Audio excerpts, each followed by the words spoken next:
Allô tout le monde, je suis sincèrement contente d'être de retour pour vous donner mes nouvelles un peu parce que ça a pas mal brassé dans les derniers temps. En fait, je suis retournée aux études en courtage immobilier résidentiel. J'ai reçu une tonne de questions à ce sujet-là, puis je suis là pour y répondre. Quelle est la vraie raison de ta réorientation? Je vous conseille d'aller regarder ma dernière vidéo qui est légèrement dramatique, mais qui explique quand même bien mon cheminement de pensée. Si je peux résumer, ça faisait 5 ans que je vivais à temps plein de mes réseaux sociaux, principalement YouTube. Puis même si c'est quelque chose que j'aime encore, je sentais que j'avais atteint un genre de plateau, là, que je manquais de motivation, d'inspiration, que j'avais comme plus de challenge. Puis je voyais les gens autour de moi évoluer et ça m'angoissait, littéralement. Je savais que j'avais besoin de changement, mais je voulais pas nécessairement jeter tout ce que j'avais accompli aux poubelles non plus, fait que c'était pas trop évident. Pour ce qui est de l'immobilier, c'est un domaine qui m'a toujours intriguée, intéressée en général, tu sais. Passer des soirées à procrastiner sur Centris, c'est un grand classique dans ma vie. Mais quand je me suis décidée à creuser la profession de courtier en tant que telle, ça m'a vraiment interpellée. Je sentais que ça correspondait bien à ma personnalité, puis surtout que je pourrais jumeler les deux, tu sais, faire de l'immobilier, puis tous mes autres projets, réseaux sociaux, vidéos, podcasts, etc. aussi longtemps que je le souhaite parce que je resterai travailleuse autonome. Ce qui me semblait être le meilleur des deux mondes, fait que je me suis lancée. Peux-tu nous expliquer le processus pour devenir courtier immobilier? Faut savoir qu'il existe deux branches, le résidentiel et le commercial. Je m'y connais pas pantoute en commercial, fait qu'on va rester dans le résidentiel. Il faut premièrement suivre la formation de base qui se donne au privé ou au public. Je pense qu'il y a des avantages aux deux. Pour ma part, j'ai décidé d'aller au public parce que c'est beaucoup moins dispendieux, on va se le dire. Ça va durer quelques mois. Dans mon cas, c'est 8 de février jusqu'à fin septembre. Il faut réussir tous ces cours pour ensuite faire l'examen de certification de l'OACQ, le réussir, faire sa demande de permis, recevoir son permis, puis après tu peux appliquer dans différentes agences immobilières. Est-ce que le cours se donne en présentiel ou en ligne? C'est un format hybride, ce qui fait que les cours sont en ligne puis les examens en présentiel, ce qui était une immense déception pour moi au départ parce que quand je m'imaginais retourner à l'école, je me voyais en classe, à me faire des amis et tout, puis assez rapidement j'ai dû faire un deuil de ça parce que avec la pandémie, c'était comme impossible à trouver proche de chez moi. Et finalement, j'adore ça en ligne, là. Me concentrer pendant 3 heures, donner tout ce que j'ai, mais quand c'est fini, je suis déjà dans mon lit, ça m'aide tellement à décrocher, j'aime full ça. Par contre, j'ai presque aucun contact avec les gens de ma classe, je les reconnais par visage, puis c'est pas mal ça. D'ailleurs, on m'a aussi demandé, es-tu confrontée à des collègues beaucoup plus jeunes? Et non, pas du tout. J'ai 24 ans, puis je suis définitivement dans les plus jeunes de ma classe, mais tu sais, je comprends pourquoi vous posez la question. Parce que les programmes au public sont affiliés à des cégeps. Par contre, c'est pas un DEC, c'est un AEC qui est un format dédié aux adultes qui souhaitent changer de carrière, ce qui fait que tu pourrais pas sortir du secondaire puis t'inscrire là-dedans. Il y a comme des conditions d'admission en lien avec ça. Peux-tu donner un petit peu plus de détails sur l'horaire, le titre des cours, etc.? Comme je vous l'ai mentionné, la formation s'étale sur environ 8 mois et c'est divisé en 3 sessions. Mais il n'y a pas de pause entre les sessions, c'est vraiment juste les cours qui vont changer. Comme là, j'ai 3 cours, 2 de droit, droit de l'entreprise et droit immobilier donnés par une notaire et un avocat.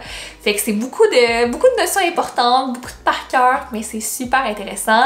Et l'autre, c'est fonctions de travail données par une courtière où elle répond à toutes nos questions sur le métier en général, la vie quotidienne et tout. C'est vraiment cool.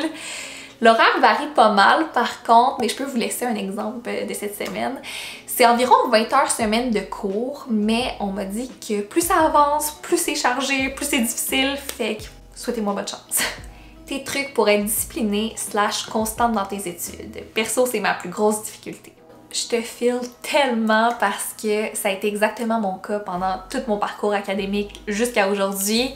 J'ai vraiment de la misère avec tout ce qui est flou, là. Tout ce qui est un peu trop abstrait, des concepts que tu apprends, tu sais pas à quoi ça va te servir, tu vois pas la pertinence.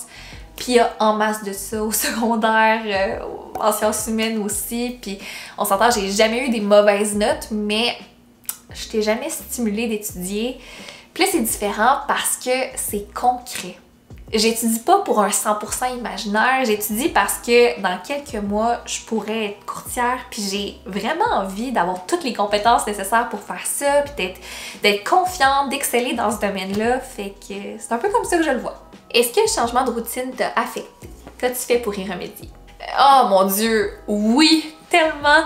Premièrement, je me lève beaucoup plus tôt qu'avant, mais le problème, c'est surtout que mon cerveau est 1000 fois plus sollicité qu'avant, ce qui fait qu'en fin de journée, je suis brûlée, là.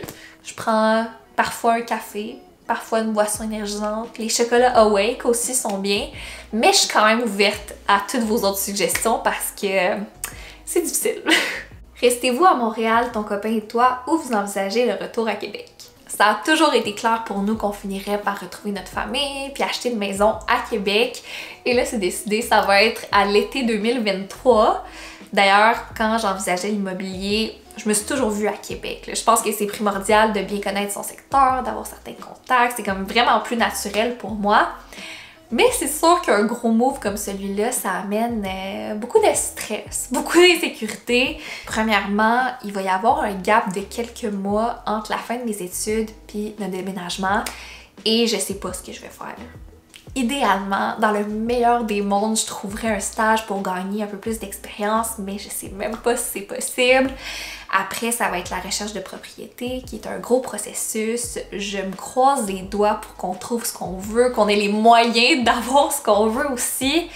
Après, déménagement, déco, réno peut-être. En même temps, d'entamer une toute nouvelle carrière, d'essayer de me trouver des clients, de m'intégrer dans un marché complètement débile, on va se le dire. C'est sûr que ça me fait peur. Ça me terrifie, mais j'ai pas le choix de me rappeler que qui n'essaie rien n'a rien. De penser positif puis d'y aller une chose à la fois.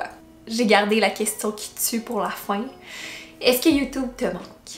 La vérité, c'est que ça me manquait pas jusqu'à là. Je parlais de ça avec mon chum justement, puis il en revenait pas de me voir genuinely heureuse à l'idée de filmer une vidéo parce qu'il me disait qu'il m'avait rarement vu de même. Puis c'est dur à expliquer parce que c'est pas que j'aimais pas ça avant, c'est juste que parce que c'était devenu mon travail, j'étais obligée de le faire. Puis je pense que c'est humain. Tu sais, quand t'es obligée de faire quelque chose, ça te tente moins. Puis là, j'ai pu prendre un pas de recul puis réaliser qu'avec mes autres occupations, je pouvais voir YouTube comme un hobby. Puis le faire quand ça me tente, quand j'ai quelque chose à dire, surtout, pas juste parce que demain c'est jeudi puis t'es mieux de trouver de quoi, tu sais. Il y a quand même une grosse différence. Quand j'ai commencé YouTube, je voulais créer une communauté, je voulais jaser de mon quotidien, de mes petites passions, puis je pense que je me suis perdue un peu à travers tout ça, mais là, on revient à l'essentiel, puis ça me fait du bien, tu sais. Bref, j'espère que vous avez aimé, que vous en avez appris un petit peu. Si vous avez d'autres questions, d'autres idées, n'hésitez pas à me laisser ça en commentaire, puis ça va me faire plaisir de vous revenir avec ça bientôt. Bye! I'm going out of my mind, trying to put you out.